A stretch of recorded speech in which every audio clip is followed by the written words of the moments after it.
जोहार मास्टर जी, राउर के भी जोहार। जोहार जोहार पर्वतिया जी। और बताइए गांव घर का हालचाल क्या है? गांव घर का हालचाल बढ़िया है मास्टर जी। बाकी हमके बुझाएला कि हमरे कर जो देखवैया है वो गांव घर और हमरे कर रौरे कर समाचार से बेसी कृषि समाचार जाने ले बेताब रहे ना। बिल्कुल सही कहा, बिल्कुल सही कहा। तो किसान भाइयों, देखिए पर्वतिया जी ने इशारा कर ही दिया है। आप सबका कार्यक्रम में स्वागत करते हुए सबसे पहले देखते हैं कृषि समाचार।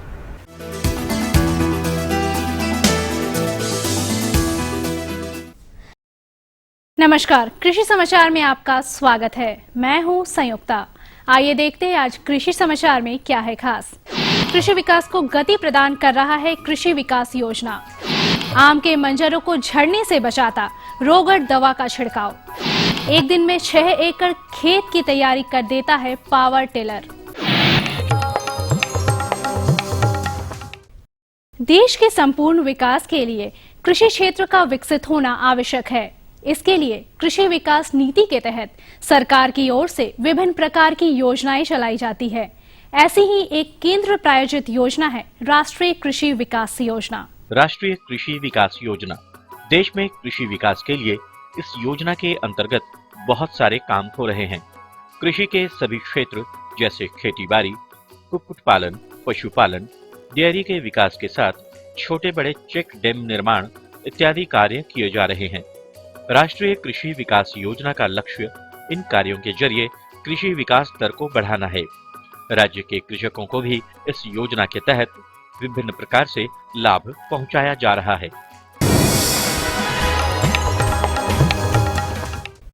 आम के पेड़ों पर मंजर आने शुरू हो गए हैं और उनके झड़ने की प्रक्रिया भी शुरू हो गई है।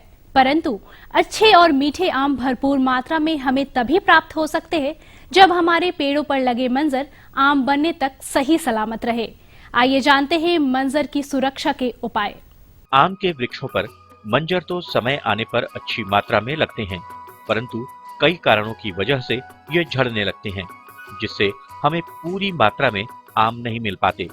इन कारणों में सबसे ज्यादा कीटों के लगने से मंजर को नुकसान पहुंचता है।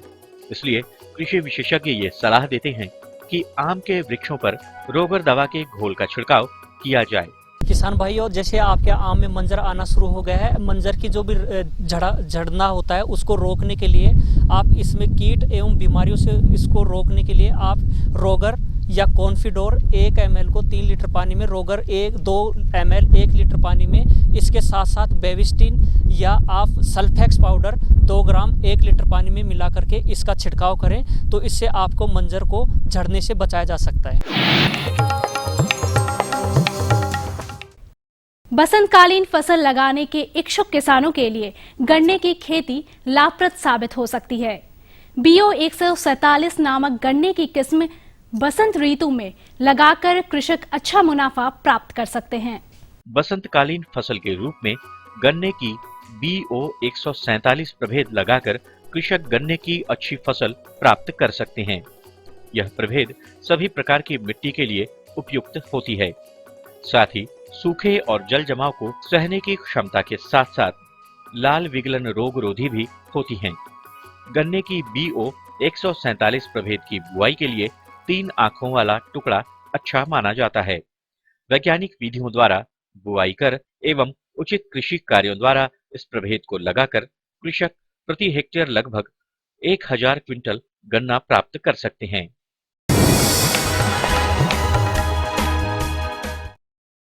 सब्जी की खेती करने वाले किसान वर्तमान समय में लत्तेदार सब्जियों की फसल लगाने की तैयारी में जुटे होंगे। लत्तेदार सब्जी की फसल बेहतर उपज दे सके, इसके लिए बहुत जरूरी है कि फसल कीट व्याधियों से बची रहे। इसके लिए कृषि विशेषज्ञ सलाह देते हैं कि बुआई से पूर्व बीजों की उचित दवा द्वारा उपचारित कर लिया जाए।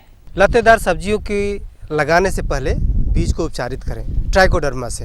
ट्राइकोडर्मा ले लें 10 से 12 ग्राम प्रति लीटर पानी के साथ जो सफिशिएंट होता है। 10 से 12 ग्राम प्रति केजी पानी प्रति केजी बीज की दर से जो है उपचारित करें और उसको जो है बुआई करें, जिससे क्या होगा कि आपकी फसल जो है स्वस्थ रहेगी और आने वाले समय में बीमारियां भी नहीं आती।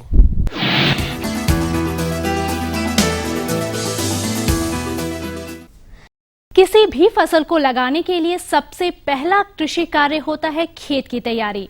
इस कार्य को बहुत ही कम समय में आसानी से करता है पावर टिलर।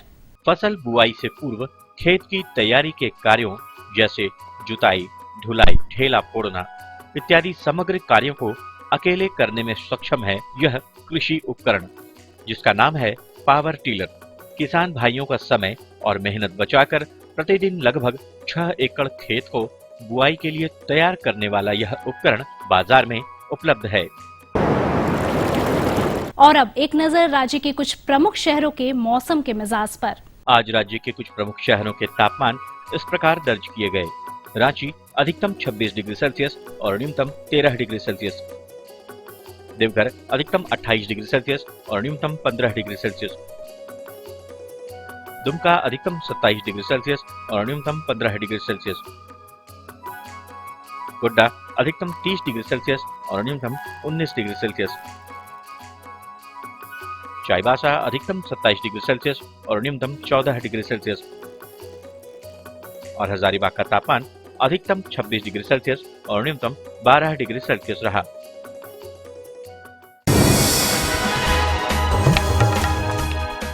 और अब मंडी भाव में आइए नजर डालते हैं अनाजों के भाव पर। इन दिनों राज्य की प्रमुख मंडियां खाद्यान्नों के मामले को लेकर थोड़ी तेज रहीं। खासकर दलहनी और तेलहनी अनाजों के भाव में आंशिक तेजी देखने को मिली है। साथ ही सब्जी बाजारों में हरी सब्जियों में नरमी का ही रुख है। वहीं कुछ प्रमुख खाद्यान्नों के मूल्य आज इस प्रकार रहे। चावल उत्तम न्यूनतम 3100 रुपए से लेकर अधिकतम 3700 रुपए। गेहूँ न्यूनतम 1500 रुपए से लेकर अधिकतम 1800 रुपए। दाल अरहर न्यूनतम 6000 रुपए से लेकर अधिकतम 6700 रुपए। दाल मसूर न्यूनतम 4300 रुपए से लेकर अधिकतम 4600 रुपए। दाल चना न्यूनतम 5900 रुपए से लेकर अधिकतम 6300 रुपए। आलू न्यूनतम 800 रुपए से लेकर अधिकतम 1100 रुपए और प्याज न्यूनतम 1700 रुपए से लेकर अधिकतम 1900 रुपए प्रति क्विंटल रहा। कृषि समाचार में आज इतना ही। अगले दिन अगले अंक में फिर मुलाकात होगी कुछ ताजा तरीन खबरों के साथ। तब तक के लिए दीजिए इजाजत। नमस्कार, जोहार।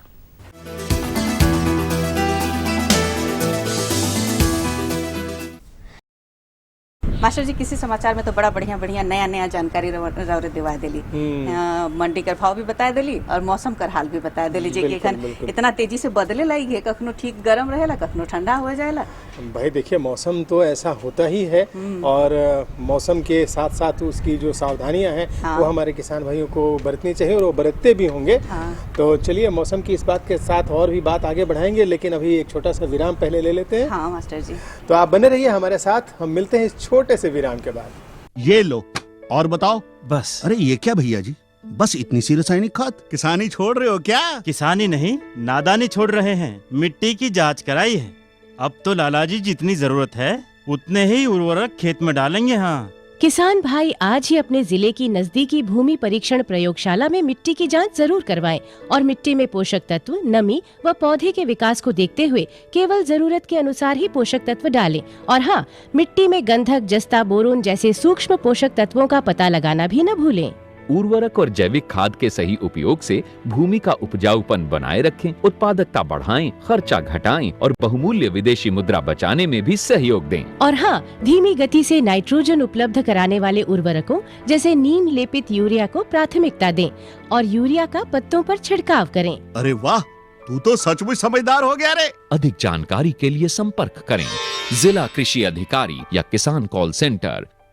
विराम कर बाद देखवैया मना के एक बार फिर से बहुत बहुत स्वागत है। तो मास्टर जी, एखन जैसन मौसम भी करे लागे, चाहे वैसे भी तो किसान मन हमेशा खेत में लागले रहे ना। बिल्कुल बिल्कुल। वो मन कर लागल रहले, हमरे के खाए ले मिलत रहेला है कि बिल्कुल, नहीं? बिल्कुल, बिल्कुल, सही तो जाने खोजत रही कि एखन जे लत्तेदार सब्जी मन है सेकर तनी बढ़िया से देखभाल कैसे करल जाए, से के बता देती। देखिए पर्वतिया जी, अभी जो इस प्रकार आपने मौसम की बात की ना, इस प्रकार के मौसम में कीट का प्रकोप बहुत ज्यादा होता है और लत्तेदार सब्जी अगर हमारे किसान भाई लगा रहे हैं तो उसमें उनको कीट प्रबंधन की जानकारी जरूर होनी चाहिए, तभी लत्तेदार सब्जियों का वो अच्छा उत्पादन ले सकते हैं। और अभी जानते हैं किसान भाई अभी झींगा लगाएंगे, कद्दू लगाएंगे और इसी प्रकार की खीरा लगाएंगे। बहुत प्रकार की लत्तेदार सब्जियों का अभी मौसम चल रहा है और इस मौसम में आपको कीट प्रबंधन की जानकारी, कैसे आप सावधानी बरतेंगे, कौन कौन सी दवाओं का प्रयोग करेंगे ताकि आपको किसी प्रकार का नुकसान नहीं हो, इसकी जानकारी लेनी ज़रूरी है। और ये जानकारी हमें दे रहे हैं हमारे विशेषज्ञ डॉक्टर जयपाल सिंह चौधरी। किसान भाइयों नमस्कार, दूरदर्शन के इस खास कार्यक्रम में आपका स्वागत है। आज हम हैं हार पलांडू में, जहां हम बात करेंगे लत्तेदार सब्जियों में कीट प्रबंधन के उचित कदम क्या क्या हो सकते हैं और इसके पहचानने के क्या क्या लक्षण हैं। इस विषय में जानकारी देने के लिए हमारे साथ मौजूद हैं कृषि वैज्ञानिक डॉक्टर जयपाल सिंह चौधरी। चौधरी साहब नमस्कार। नमस्कार डॉक्टर साहब, हमारे किसान भाइयों को बताइए कि उचित प्रबंधन के लिए लत्तेदार सब्जियों में कीट से किस तरीके से बचाया जाए, उसके बारे में क्या क्या उपाय हो सकते हैं। लत्तेदार सब्जियां जो जिस एरिया में आप जिसमें जैसे बात कर रहे हैं, चाय बासा, गोड्डा, आपका दुमका, जिस एरिया में आप बात कर रहे हैं, तो यहाँ के किसान बहुत ज़्यादा लत्तेदार सब्जियां लगाते हैं। लत्तेदार सब्जियों में ककड़ी, खीरा, कद्दू, जितना नेनुआ सब है, सब में सबसे ज़्यादा किसान जो समस्या को, जो आप किसान भाई जो भी आप समस्या का सामना करते हैं, सबसे बड़ी समस्या है आपकी कि जैसे ही आप कद्दू, खीरा जो पहले, अगर आप चाहते हैं कि पहले आपको उचित मूल्य मिले, तो उसको आप पहले अर्ली सोविंग करते हैं। अर्ली सोविंग में सबसे बड़ी प्रॉब्लम आती है कि उसमें एक लाल रंग का कीड़ा जो ऊपर की तरफ लाल होता है और पीछे की तरफ काले रंग का होता है, और आमतौर पे हम देखते हैं कि रात के समय में आपकी जो उगी हुई सब्जी है छोटी सी, उसको काट के गिरा देता है। जैसे जैसे ये कीड़ा आपका लत्तर बढ़ता है, उस लत्तर में ये कीट काट करके आपकी लत्तर को काटते गिराता रहता है और किसान भाइयों को बहुत ज़्यादा नुकसान होता है। कई बार तो आपको दोबारा से बुआई करने की ज़रूरत पड़ जाती है इस कीट को। आमतौर पर इस जो कीड़े को आप किसान भाई जुगनू के जानते हैं, लेकिन जुगनू, ये कीट जुगनू नहीं होता है, ये इसको हम रेड पंपकिन बीटिल बोलते हैं। तो किसान भाइयों, सबसे बड़ी समस्या है रेड पंपकिन बीटिल की, जो आपको रात के समय में, मोस्टली रात्रि के समय में, वैसे दिन के समय में भी पत्ती को नीचे की सतह से आपको छुपा हुआ रहता है और तने को काट करके गिरा देता है। इसके साथ में आप बाद में देखते हैं कि जैसे लत्तर बढ़ रही है, वो जहाँ बढ़ती रहती है, जहाँ से लत्तर को आगे बढ़ना होता है, वहाँ पे एक छोटा छोटा लाही, जिसको आप आम भाषा में बोलते हैं, लाही की बहुत बड़ी परेशानी होती है। लाही भी एक मेन कीड़ा है आपके इस क्षेत्र में। इसके साथ में जैसे ही देखते हैं कि आपकी सब्जी, पूरी सब्जी को देखते हैं, तो वो कुछ जैसे खीरा हुआ, ककड़ी हुई, पूरा ऐसे बैंड कर जाती है। बैंड किया हुआ जैसे मुड़ा हुआ हिस्सा है, उसके अंदर आप देखते हैं तो एक सफ़ेद रंग का छोटा कीट मिलता है, जिसको हम फल मक्खी बोलते हैं। फल मक्खी के द्वारा जितना भी आपका फल है मुड़ा हुआ रहेगा और सड़ जाता है, और कई बार गिरने की समस्या भी आप में उसमें आमतौर पे आप देखते हैं। तो ये आप इस एरिया के लिए, इस क्षेत्र के लिए, आपके लिए मुख्य समस्याएँ जो कीट हैं, वो मैं समझता हूँ यही हैं। जैसे किसान भाइयों, मैं आपको बता रहा हूँ कि आप एरिया में हैं, मोस्टली बहुत इंटीरियर में रहते हैं, तो वहाँ पे अगर हम छिड़काव की बात करते हैं तो छिड़काव मोस्टली हम नहीं कर पाते हैं। कई किसान हम छिड़काव के लिए नहीं जा पाते हैं, तो उसके लिए हमारा सबसे अच्छा देसी तरीका है कि जो घर में राख है, उस राख को महीन छान करके उस पर बुरकाव करें। बुरकाव करते समय ये सावधानी रखें कि उस पर ज़्यादा राख आपकी नहीं गिरे। अगर ज़्यादा राख गिरती है तो जो आपका पौधा है उसकी बढ़वार रुक जाती है। अगर राख का आप छिड़काव करते हैं, मोस्टली किसान आप बुरकाव करते भी हैं, तो उस राख का बुरकाव करिए, जिससे जो आपका लाल कीट है उसके काटने की समस्या बहुत कम होगी। अगर दूसरा है कि राख में अगर हम सेविन पाउडर जो कार्बारिल है, 1 किलो जो राख है उसमें 20 ग्राम हम सेविन पाउडर, किसान भाई आराम से लिख सकते हैं, सेविन पाउडर 20 ग्राम को 1 किलो राख में मिला करके उसको बुरकाव करें। बुरकाव करते समय ये सावधानी रखें कि सुबह के समय में बुरकाव करें जब वहाँ पे नमी रहे, तो उससे आपकी राख चिपक जाएगी। इसके चिपकने से आपका ये कीट बिल्कुल आपको जो काटने की समस्या है वो दूर हो जाएगी। इसके साथ में ही जैसे आप बात कर रहे हैं लाही की, लाही के लिए वैसे ज़्यादा बड़ी प्रॉब्लम नहीं है, लेकिन अगर फिर भी आपको छिड़काव करना है तो जैसे मैंने किसान भाई आपको बताया कि आप गाँव में रहते हैं, वहाँ छिड़काव की इतनी सुविधाएं नहीं हैं।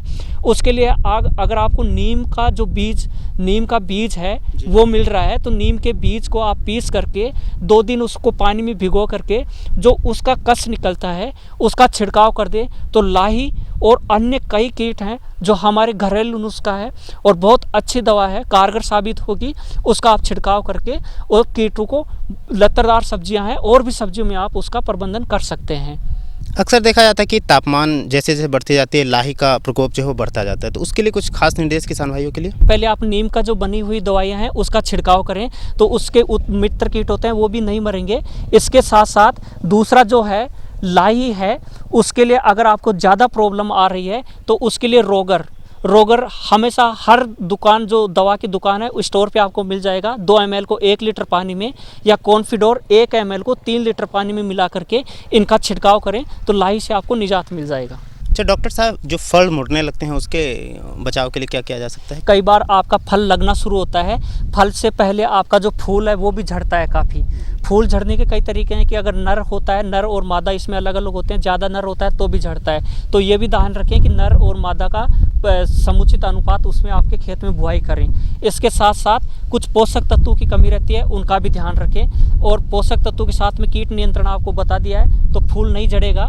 अगर फल लग जाता है तो कई बार हम देखते हैं कि छोटे से लेकर के बड़ा फल मुड़ना शुरू कर देता है। अगर उसको तोड़ते हैं तो एक सफ़ेद रंग का छोटा पिल्लू आपको दिखाई देता है। इस पिल्लू को जो भी है उसका अंदर रहता है, तो हम उसको छिड़काव के द्वारा मोस्टली ये कंट्रोल नहीं होता है। तो इसके लिए भी आपको घरेलू एक तरीका है कि जो गुड़ है, गुड़ को 1 लीटर पानी में आप 100 ग्राम गुड़ को घोल करके और उसमें मेलाथियन पाउडर जो मार्केट में आपको मिल जाएगा, 5 ग्राम मेलाथियन पाउडर 1 लीटर पानी में मिला करके आप जगह जगह में किसी बर्तन में ऐसे छोटा दीपक होता है मिट्टी का, उसमें बने हुए को जगह जगह में उस पानी को रख दीजिए। तो उसमें जो अंडे देने वाली जो फल मक्खी है वो आपकी आकर के उसमें पानी पिएगी और खा करके मर जाएगी। तो ये सबसे अच्छा कारगर तरीका है, देसी तरीका है, जो उससे आप बचा सकते हैं।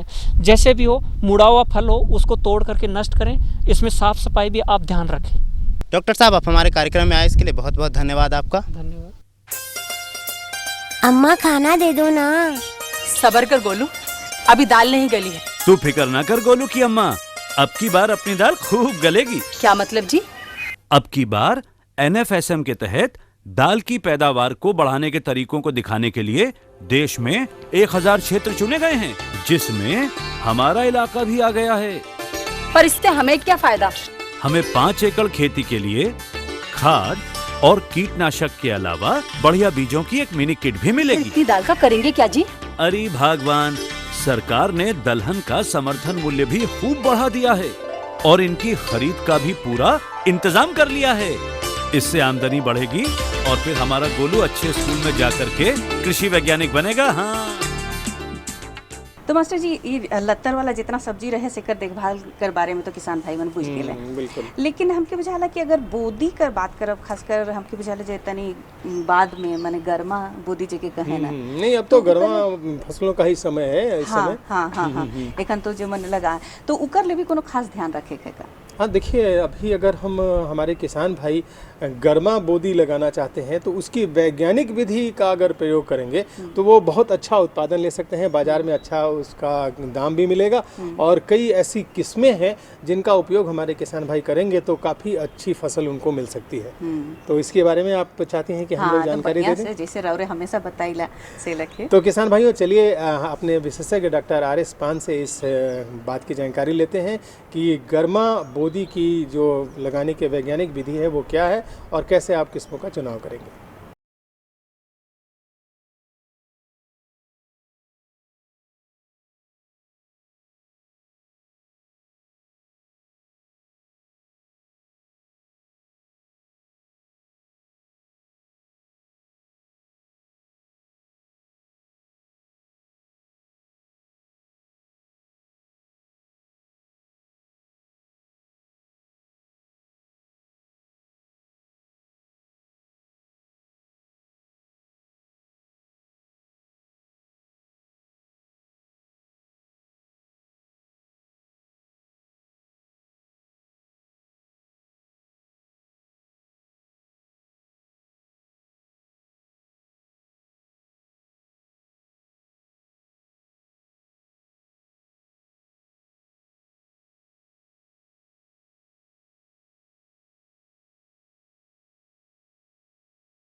तो मास्टर जी आज तो रहो एकदम सब्जी के रतियन के बारे में बड़ा बढ़िया से बताया देली कि कैसे लत्तेदार सब्जी के लगाओ, कैसे बोदी कर देखभाल कर और कैसे। अरे भाई देखिए, आज आप जो बिल्कुल लत्तेदार की तरह बनकर आई है ना, इससे आज लत्तेदार बातें ज्यादा हो रही है। तो कोई और अगली बातचीत करें हम लोग? मास्टर जी वैसे तो एखन सब्जी मन कर बारे में ढेरे पूछे से आत रही, बाकी हमके बुझाला कि आई जितने करत थी बेसी जानकारी भी तो अनपढ़ जी कहीं होले। आपका इशारा है कि अब समय समाप्ति की ओर है। हाँ, तो किसान भाइयों, हमको अब आपसे विदा लेनी पड़ेगी, लेकिन चलते चलते आपसे ये बात जरूर कहेंगे कि आप अपनी बातें, अपनी समस्याएं, अपने सुझाव हम तक जरूर पहुंचाएं, क्योंकि तभी हम कार्यक्रम को और बेहतर और आपके लिए उपयोगी बना सकेंगे।